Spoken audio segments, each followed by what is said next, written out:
an election. Joining me now, Republican Senator Kay Bailey Hutchison of Texas and former Senator Blanche Lincoln, Democrat from Arkansas. Good morning. Good to see both of you. Good morning, Chris. Historic time. Senator Hutchison, you were the first woman elected to the Senate from Texas, so you know a little bit about being a groundbreaker. Is this going to change the way things get done, what gets done? Well, the women in the Senate have gotten very close. We are friends. We represent our states. We don't lobby each other on specific issues, but we do know how to come together to get something done.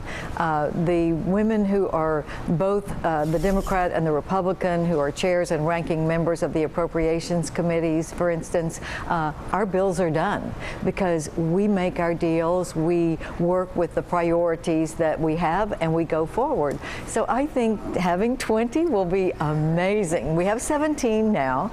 We had 9 when I came. 9, wow. Yes. So and more than double. So we share personal stories, and so we know each other personally, but it's working together, making things happen, but not ever compromising principles. Senator Lincoln, one of the first things I heard, and maybe it's a stereotype, but it's that women are better at compromise. They know how to get things done. Do you think that this is going to change how legislation, for example, is prioritized and how it gets worked through?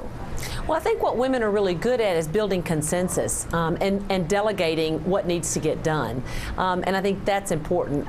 In terms of compromising, I think it's really more consensus building. You know, it was a privilege to serve with Kay. She was a wonderful member from Texas and did so many great things. And she's exactly right. The women, we built friendships. Our friendships were built around our lives, our children, a whole host of different things, so that we really did understand one another and we were willing to work together, but most of all, respect one another. And that's the real key. In order to, you know, rise above your differences, you have to be able to respect others for the fact that they do have a difference of opinion. So I think that that's important, but without a doubt, I think building consensus and delegating and coming to agreement, as Kay has said, to get the job done. And I think having 20 women senators is going to be a wonderful addition to the Senate and be very, very helpful in getting things done. One of the differences in this election clearly was the positions that the parties had on women, and Democrats successfully coined the term war on women in early 2011 after Republicans took control of the House and voted on several anti-abortion measures. There were also controversial comments about rape, of course, made by some male Republican Senate candidates. Take a listen to Senator Patty Murray. She is chairwoman of the Democratic Senatorial Campaign Committee on Andrea Mitchell Reports. I think it's a combination of women who are paying attention to whether or not government is going to make critical decisions about their own health care and the economic impact of that. President Obama, Senator, beat Mitt Romney by 11 points among women. Where does the relationship, do you think, between the Republican Party and women stand? And do you think having more women in the Senate will change that dynamic and the way those policies are looked at? I think that Republicans need to have some takeaways from this election, as do Democrats. I think everyone kind of got the message that we want to get things done, and I think women have the capability to contribute to that. But I also think Republicans are going to have to show that there is a caring about the issues that face women.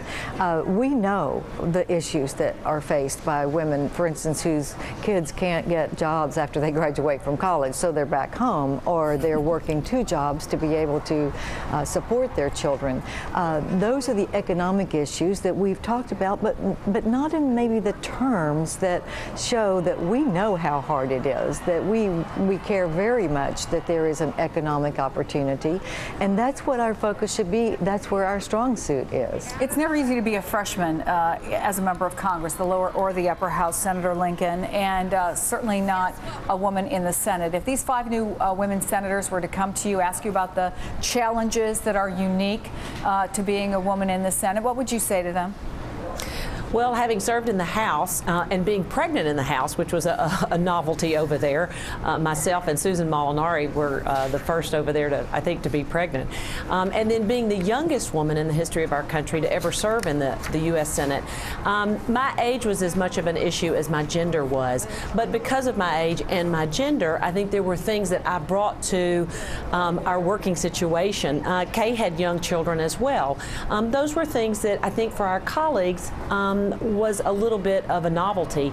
And so women do bring some of that novelty to the workplace. And that's important because it's reflective of what women, working women all across this country are going through and what they are balancing.